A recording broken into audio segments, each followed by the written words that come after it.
gostaríamos que todos pudessem estar aqui nesta noite, mas compromissos, trabalho, impossibilitou de alguns dos irmãos estar presente aqui nesta noite. E eu quero meditar um pouquinho com os irmãos em Filipenses, capítulo de número 1, versículo de número 21. É bastante conhecido de todos os irmãos, com frequência nós ouvimos essa frase e estamos, finalizando um ano e não tem como nós não olharmos para trás, porque quando nós olhamos para trás nós podemos, como aquela mensagem bonita, que muitos de nós crescemos ouvindo na Rádio Marumbi, na voz dos Vanderlei Ense, nos passos, na areia, quando olhava um certo período do caminho, ele conseguia ver 2 passos ali na areia, caminhando com 1 ou 2 pessoas, como se tivesse 2 pessoas, e com o passar do tempo, só aparece os passos de uma pessoa, e ele começa a questionar, e Deus fala: quando você estava vendo somente os 2 passos, era porque eu estava te carregando no colo.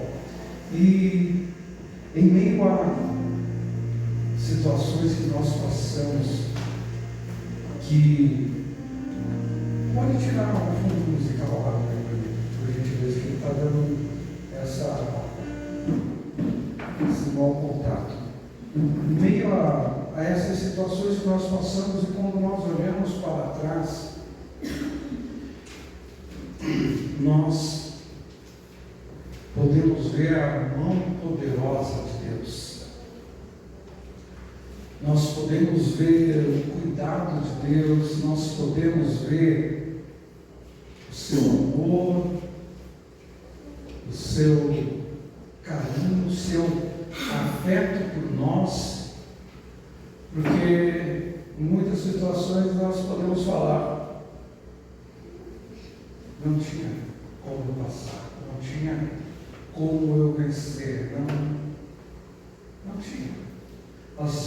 As possibilidades humanas, os meios humanos tinham se acabado, estagnado, mas a mão misericórdia de Deus, mão misericordiosa de Deus,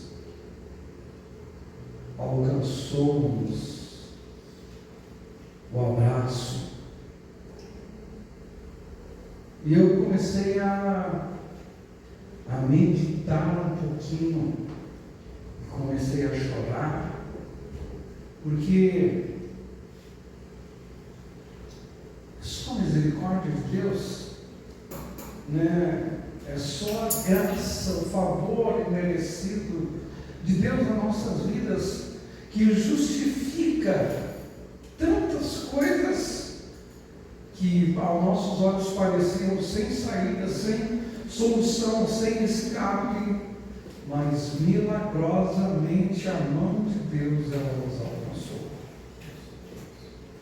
E nesse texto, onde que nos diz assim, Filipenses 1:21, nos diz assim, os irmãos já estão com as suas Bíblias abertas, uma frase bem: porque para mim o viver é Cristo e o morrer é ganho.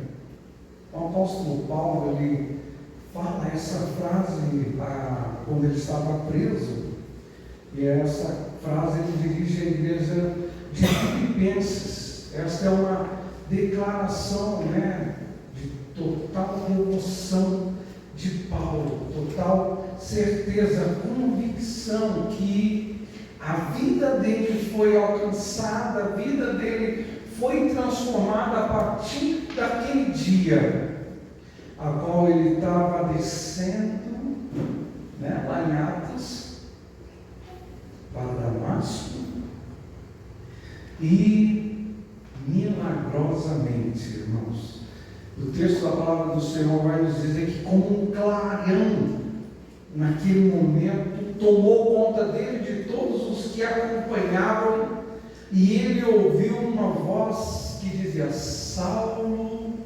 Saulo, por que me persegues? E ele perguntou: quem és tu, Senhor?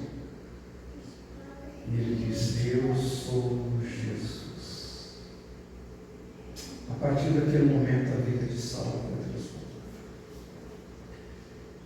Enquanto Paulo escrevia, ele estava preso, o propósito dele era demonstrar para a igreja de Filipenses que, mesmo em vida ou em morte, preso ou em liberdade, o sentido da vida dele encontrava-se em Jesus Cristo e em fazer a vontade de Jesus Cristo.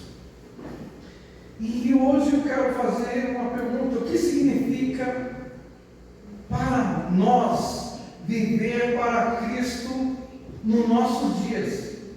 Como nós temos vivido? Como temos aplicado o propósito de vida para nossos dias de Cristo? Qual a importância, a relevância que tem para nós Cristo e a Santa Ceia?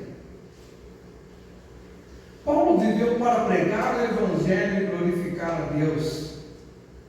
Não é para mim, mas o que para mim era ganho, eu reputei-o por perda. E na verdade tenho também por perda todas as coisas, pela excelência do conhecimento de Cristo, meu Senhor, pelo qual sofri a perda de todas essas coisas, e as considero como uma escória para que possa ganhar Cristo. O cristão, nós somos chamados para viver o propósito de Cristo. Paulo, ele reputou tudo. Todos nós sabemos que ele cresceu aos pés de Gamaliel. Paulo era cidadão romano, era de uma família muito influente, e ele abriu mão de tudo para viver o propósito de Deus. Ele era zeloso segundo a lei, segundo os costumes, e ele, a partir daquele momento, a vida dele foi impactada, foi transformada. E a nossa vida? A partir do momento que nós levantamos as nossas mãos e temos um passo em direção a Cristo, aceitando Ele como Salvador, Senhor das nossas vidas, nós aceitamos um novo propósito, uma nova perspectiva de vida e de esperança que está fundamentada e baseada na fé em o nome de Jesus Cristo, nosso Senhor e nosso Salvador.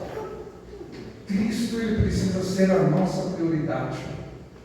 E como prioridade, Cristo, ele tem que ser tudo em nós.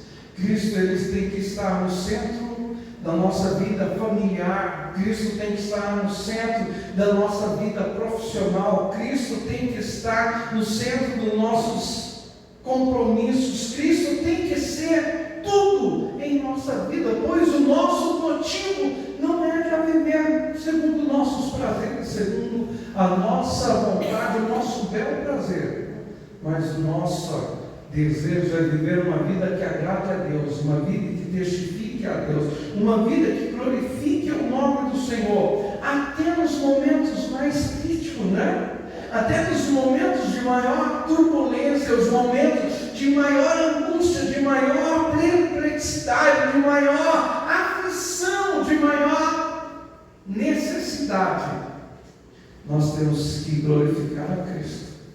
E Paulo, ele fala isso: aprendi a ter tudo, ter fartura e também a passar necessidade. Em tudo isso, glorificado seja o nome do Senhor. Olha para trás da tua história, nos meses que se passaram. Talvez você precise olhar só 30 dias, talvez é mais de 30 dias. O quanto Deus foi bom, o quanto o seu amor, a sua misericórdia se manifestou na sua vida em momentos difíceis, momentos de angústia, momentos de aflição. Cristo, como nossa prioridade, Ele sempre está pronto a nos socorrer. Cristo está sempre pronto a nos consolar. Cristo está sempre pronto a estender a sua mão de amor, misericórdia, justiça, para nos trazer para perto dele. E junto dele nós vencemos, junto dele nós avançamos. Em Filipenses capítulo 2, versículo 5, o texto nos diz assim, não precisa colocar no nome. De sorte que haja em vós o mesmo sentimento que houve também em Cristo, que sendo em forma de Deus, não teve por usurpação ser igual a Deus, mas esvaziou-se a si mesmo, tornando a forma de servo, fazendo-se semelhante aos homens, e achado na forma de homem, humilhou a si mesmo, sendo obediente até a morte de cruz. Amados, nós somos chamados para imitar o caráter de Cristo, o exemplo de vida, de amor, de humildade, de entrega e de obediência a Cristo.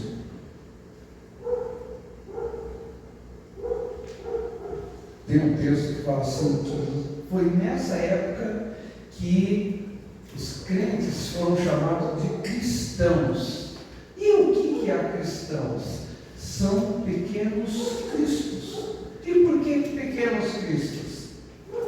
Jesus vai falar, sede meus imitadores, como filhos amados. O apóstolo Paulo é um outro discípulo apóstolo que ele é o único, em toda a Bíblia ele vai falar assim, sede meus imitadores, assim como eu sou de Cristo. Um exemplo de entrega, um exemplo de confiança, um exemplo de amor, um exemplo de compromisso, um exemplo que em meio a tantas coisas, quando nós formos ler a carta a Coríntios, quando Paulo ele fala ali da sua defesa, nós vamos ver que ele fala assim, ninguém foi na minha primeira defesa. E agora? Como que nós vamos, nos ver em meio a essas situações?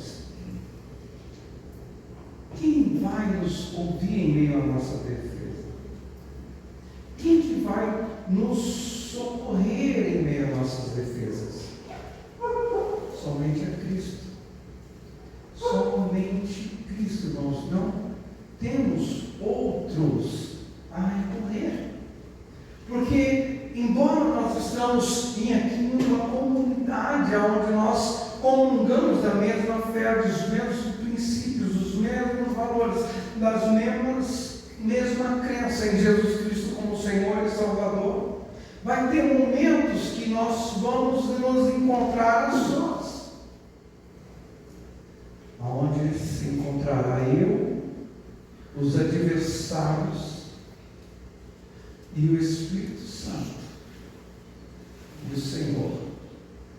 E aí nós temos que nos apresentar, nós temos que identificarmos quem nós somos, quem nós servimos, o propósito da nossa vida. Cristo é um propósito para cada um de nós, é viver uma vida que agrada ao Senhor, é uma vida que glorifica o Senhor. O apóstolo Paulo ele diz, para mim viver é Cristo e morrer é ganho. O que é o morrer é ganho? Para Paulo ele estava falando da vida eterna. Para Paulo morrer significava estar em Cristo. Filipenses 2, 23, depois você lê. Mas de ambos os lados, o apóstolo Paulo fala assim, mas de ambos os lados estou em aperto, tendo o desejo de partir e estar com Cristo, porque isto ainda é muito melhor. Mas mais para frente ele vai dizer, mas por um momento eu preciso ficar com a igreja aqui, com vocês, porque ainda muitos precisam fortalecer. Irmãos, o seu desejo é Cristo. Nós queremos estar com Cristo. Mas em meio a essa situação, nós identificamos identificamos que ainda precisamos estar aqui, para que aqueles que ainda são crianças na fé, aqueles que ainda não amadureceram através da nossa vida, através do nosso exemplo, através da nossa influência, possa amadurecer no Senhor e ter a sua fé alicerçada no Senhor, nosso Salvador. O cristão vive com a certeza da vitória sobre a morte. O apóstolo Paulo, em Coríntios 15, 55, ele diz: onde está, ó morte, o teu aguilhão? Onde está, ó inferno, a tua vitória? Ora, o aguilhão da morte é o pecado, e a força do pecado é a lei. Mas a graça de Deus, que nos dá a vitória por nosso Senhor e Salvador Jesus Cristo. A nossa vitória sobre a morte, a nossa vitória sobre o pecado encontra-se em Jesus Cristo, somente em Jesus Cristo. Não é pastor, não é uma igreja, não é um instrumento, não é um ministério, não é um dom, não é um talento, não é uma virtude, mas sim Jesus Cristo.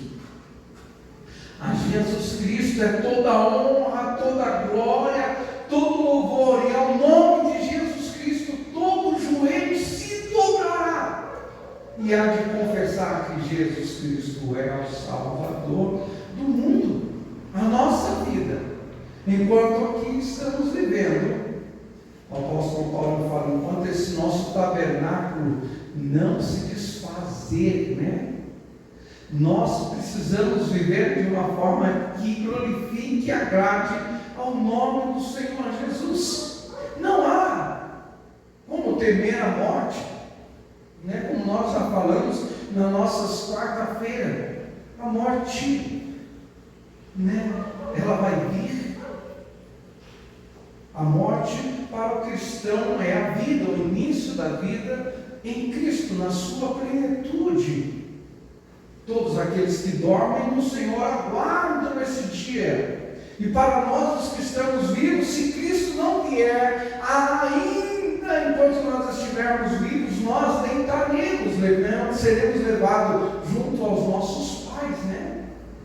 E aguardaremos o dia onde nós vamos ouvir o toque da trombeta, onde nós vamos, com Cristo na glória, receberemos um novo nome. E a igreja vive essa expectativa. Estamos vivendo como quem tem esperança eterna, irmãos. A nossa esperança é eterna. A nossa esperança não é aquela esperança que ouvimos lá fora. A esperança é a última que morre. Não, a nossa esperança está viva e a nossa esperança é Cristo Jesus.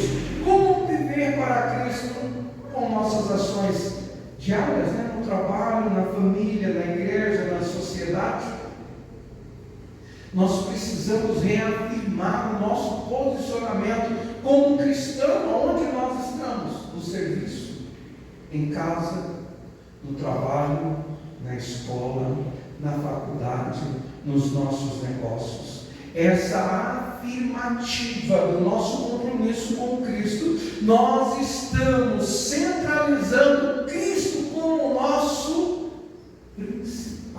príncipe da paz, conselheiro, Deus forte, Pai da eternidade, aquele que é, aquele que há de vir.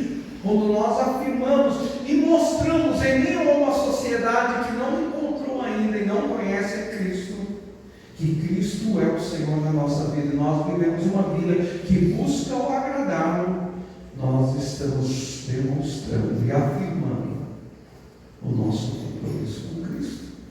O fato de nós sairmos dos nossos lares e virmos a um culto em 4 paredes, algumas cadeiras, uns instrumentos, um púlpito, toda essa estrutura aqui, nós estamos dizendo: Senhor, Tu és prioridade da minha vida. Senhor, Tu és o meu redentor, meu Salvador. E eu tiro o tempo para mim, junto com os meus irmãos, em unidade. E o que é unidade? Tem irmãos que gostam de um tipo de hino, tem irmãos que gostam de outro tipo de hino, tem irmãos que gostam de um tipo de palavra, tem irmãos que gostam de outro tipo de palavra, tem irmãos que gostam de ficar sentado, tem irmãos que gostam de ficar em pé, tem irmãos que gostam de sair do seu local para vir ofertar, tem irmãos que não gostam de ficar no seu local. Mas quando nós nos reunimos aqui em unidade, irmãos, para adorar a Deus, a minha vontade não prevalece, a sua vontade não prevalece. Prevalece Cristo em meio à nossa unidade congregacional, porque aqui não tem a vontade do pastor Fábio, não tem a vontade da pastora Luciana, não tem a vontade da Marielle, não tem a vontade do Guilherme, não tem a vontade da Amanda, não tem a vontade do Jonatas, não tem a vontade da Ana, não tem a vontade do João, não tem a vontade da irmã Metil, não tem a vontade do irmão Enéas, não tem a vontade da irmã Maria Freire, não tem a vontade do Heitor Luca, não tem a vontade da Andréia, não tem a vontade da Adriele, não tem a vontade da Lourdes, não tem a vontade do Edilson, não tem a vontade da Nicole, não tem a vontade do Abner, não tem a vontade da irmã Maria Celute, não tem a vontade da irmã Matilde, porque é Cristo, a vontade dele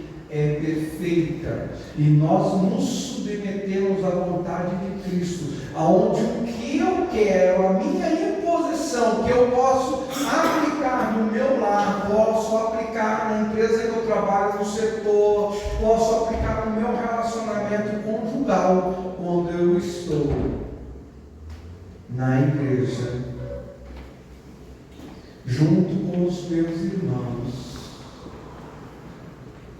A vontade de Cristo prevalece sobre todos nós que aqui estamos. Cristo, ele não vê quem está no púlpito mais alto ou mais forte ou melhor do que quem está na nave da igreja. Cristo, ele vê nós como uma unidade, um só corpo, um só em Cristo Jesus. Quando nós abrimos os nossos lábios para louvar, ou dar glória a Deus, ou aleluia, ou dizer Jesus é bom, o Senhor ouve a voz da igreja Jesus aqui no Jardim Eldorado, na rua Pedro Manica, número 332. Quando nós estamos aqui, Deus ouve a unidade da igreja. E quando nós estamos em unidade, irmãos,